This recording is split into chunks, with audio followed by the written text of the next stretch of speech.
Okay. Um, Hi everyone. Uh, it's me, Dark Tom.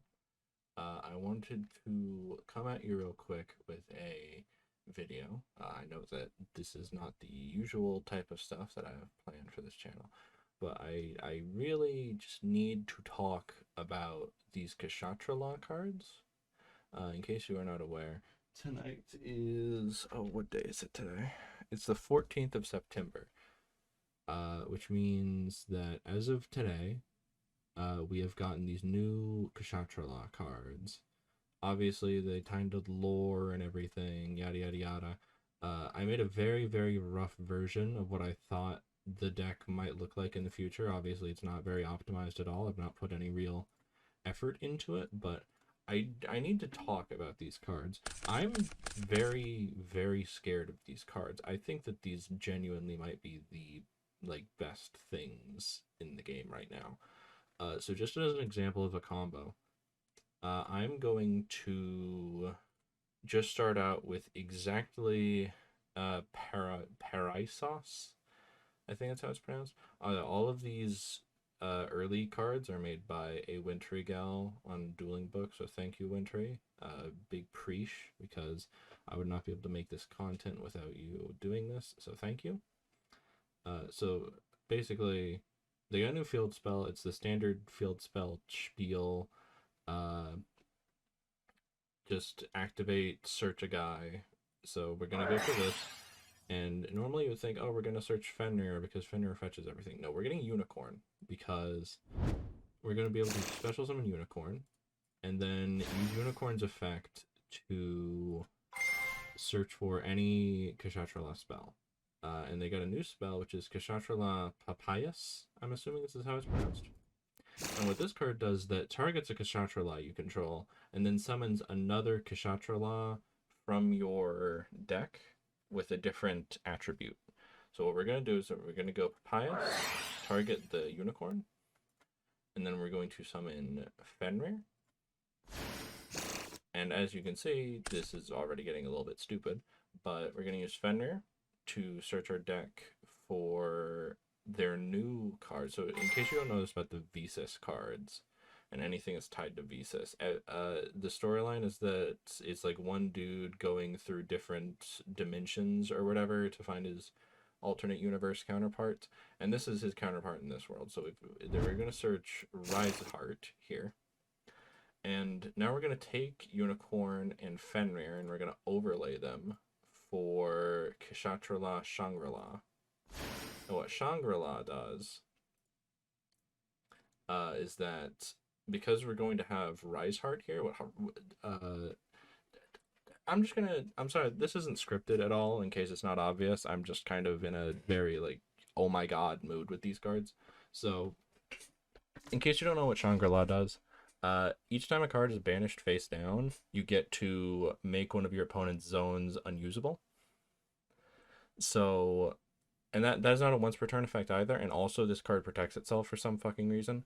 So, also this new field spell combos with it because every time you use Shangri-La, so this is a once per turn, but if you use Shangri-La's effect to get rid of one of these zones, you get to pop a card your opponent controls, which is also really, really good, obviously. So what we're going to do here is that because we control the Kshatrila, we can special summon Rise Heart from the hand.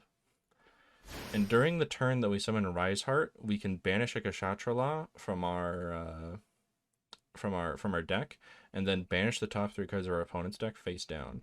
So we're going to banish Kshatrila Big Bang. And from this, we're just going to pretend like our opponent has a deck. They obviously don't because this is Dueling Books solo mode. But at this point, the opponent has the top 3 cards of their deck banished. And we're going to be able to use Big Bang and Shangri-La's effect. So Shangri-La is going to make one of their zones unusable. We'll just represent that with a token. So Big Bang here is going to use its effect. Because it was banished, we're able to target a Kshatrila Xyz and then special one of the materials from it. So we get to add one of these back to hand and then special it from our hand. So we're going to go with Fenrir because Fenrir is very clearly the better cards. We're just going to banish Fenrir, and we're going to get Fenrir back onto the board. And now because we've used Shangri-La's effect this turn, this archetype has a Dingirsu. So this card is Kshatri-La or Rise Heart. We're going to overlay it on top of Rise Heart, which we can do if we activated Shangri-La's effect this turn. And what a Rise Heart does is it is straight up macro. I'm not even kidding. This card is macro. And once per chain, you can target a banished card and then put it on it as a material.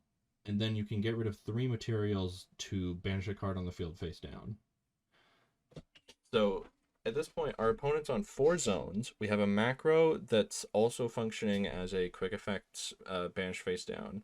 We can take more of their zones with the Shangri-La, which can also protect itself. During the standby phase, we're going to get to use this Shangri-La. So let's say that we pass back to the opponent here. We're going to summon, like, let's say Unicorn or Ogre from the deck. So we'll just get Unicorn because it's better than Ogre, in my opinion. And then at this point, we have Fenrir, who just gets to banish something from the opponent's board. We have Unicorn, which banishes something from the opponent's extra deck. That's 2 more zones gone. We'll represent that with more tokens. Oh, that was incorrect. This is why I don't like Dueling Book at all. Whatever, just we'll put you like here, I guess, and then we'll overlay you on top of that. There you go. So we're gonna represent these zones being gone by Shangri-La's effect with the Unicorn. Or not with the Unicorn, with these tokens. So it's 3 zones gone. We also get to pop a card they have because of Shangri-La and the field spell and stuff. And then we also get to 1, have macro. 2, we get to banish again, which means that another zone is going to be gone. There will be exactly 1 monster zone at the end of this. And then on top of all that, with the macro, with the pop, with the 2 banishes, with the 4 zones available, the Shangri-La protects the board, and all of our monsters are getting boosted by the Paraisios effect. I don't understand how this card's pronounced. Basically, everything gains a stack for each, or not a stack, they gain 100 for each different attribute on the board. So all of these dudes are going up by 400 right now, which obviously is not a massive boost or anything, but it is still worth noting. And this was all off of just the field spell. And you can do this off of just the field spell or just off of Unicorn. These cards are genuinely nutty. Like, I'm terrified of these cards. I am 100% convinced this is going to be the next big tier 0 deck. Like, I am bad at judging that kind of thing, right? Like, when it comes to tier 0 decks, I never am able to recognize when they're coming on. Like, tier, I thought that was going to be a cool deck. I didn't realize that you could do half the things that you can do in that deck. Splight, didn't realize about that. Spiral, I thought it was cool, but I didn't realize until I saw like a Lithium video that was going to be tier 0. Zoo, I didn't think about that being tier 0. But I can say with 100% confidence, this is the best deck in Yu-Gi-Oh! Right now. If you are not like learning these combos, or right now, if you are not like focusing up on playing this deck or learning to play against this deck, you are going to be at a massive disadvantage. This deck is so very clearly better than everything else in the game right now. And yes, I hear you, random commenter who's going to talk about it. Yes, you can just imperm the Shangri-La. That's not the point. The point is that this was off of 1 card. Imagine what you can do with some of the other new cards that they got. Like, for example, let's say that your combo gets interrupted and you need an extender. Good news, they have 2 new extenders. Like, in this scenario, right? Let's say that I had this Tiarlament's Kshatri-La, which, yes, by the way, does mean that now you can play Tiarlament Kshatri-La as a real thing. So that might actually be, like, a better way of playing the deck than this. I genuinely don't know. You're gonna have, like, Gold Tiarlament's Kshatri-La over here. And she's gonna mill on summon, which is important because you need more graveyard fodder to summon these guys.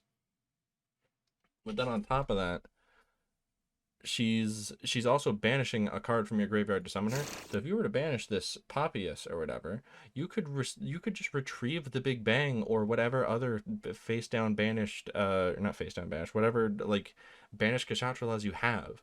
This deck has so much inherent synergy. And I feel like there has to be something to the fact that they're psychics, right? All of these cards are psychic monsters. There has to be something there. But this video is just me talking about these new cards. I know this is not the stuff that I'm used to. I will make a more in-depth combo tutorial later down the line when these cards are on 8.0 Pro, because that is the platform I'm more comfy with. I just could not take like half a second to just chill. I needed to get this video out because oh my god, this is the fucking deck. This is the deck of all time. This is insanely strong. The Kshatrilas themselves were already like showing potential. This stuff is going to be game changing, 100%. You need to fear this deck. You need to learn this deck. This is fear mongering or some shit. I don't know. Just please do yourself a favor. Learn this stuff. Have a good night, I guess. I'm very tired. I'm running on like 3 hours, but oh my god, what is this deck?